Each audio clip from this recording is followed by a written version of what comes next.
Obinna was a quiet man, living in the heart of Lagos. He was not rich. He was not poor.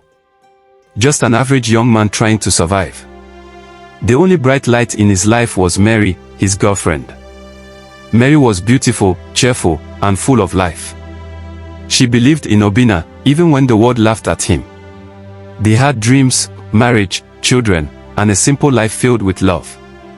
But dreams can die. And Mary did. One rainy night, she was hit by a drunk driver. The car sped off, leaving her lifeless body on the road. Obinna arrived at the hospital too late. He held her cold hand and cried until his throat went dry. His heart broke that day. And something else broke too, something in the spirit. After Mary's funeral, strange things began to happen. Obinna, who once had nothing, started receiving money. His old car suddenly worked like new. People offered him jobs without interviews.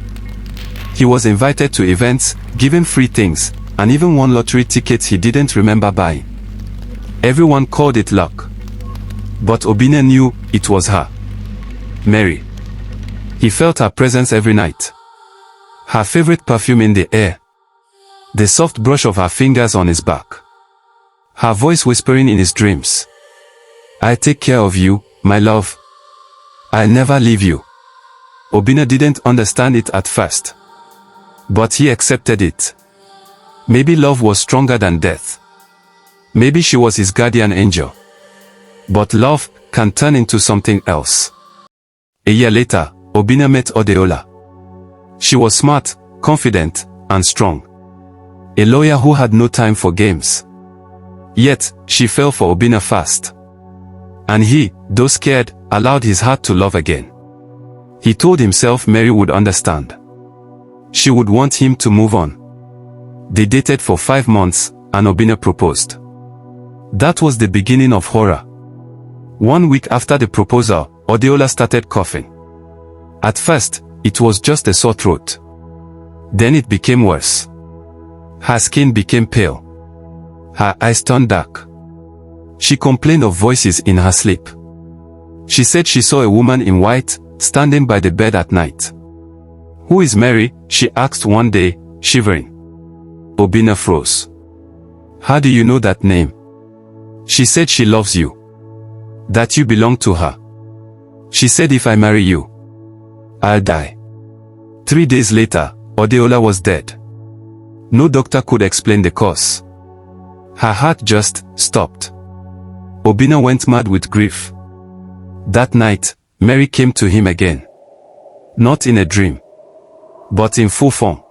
She stood at the foot of his bed, her white gown glowing in the dark. "Why did you try to replace me?" she asked, her voice soft but cold. "I loved you."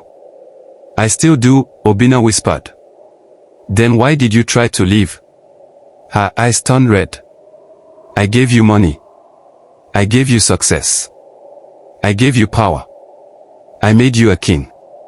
But you wanted another woman. Mary. I thought you wanted me to move on." "I never said that," she said with a crooked smile.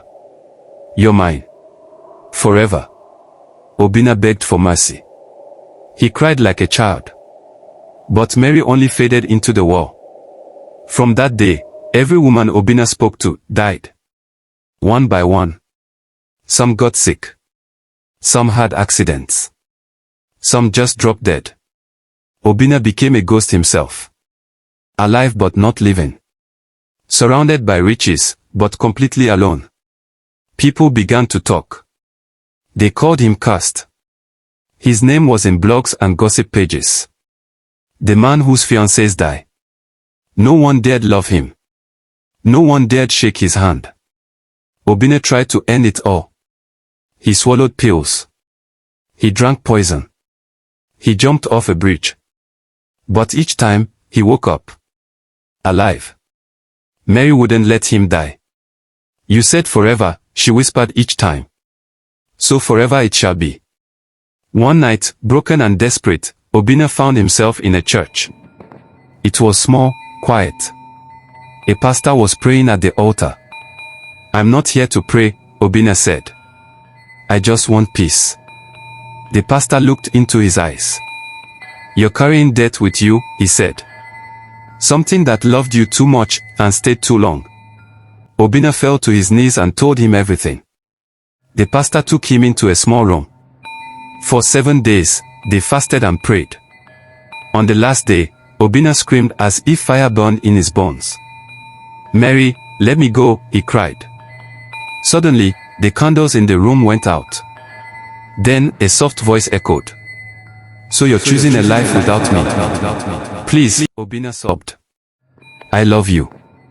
But I can't live like this. You're hurting people." A long silence. Then a sigh. "Fine. Be free. But remember, I made you. Without me, you're nothing."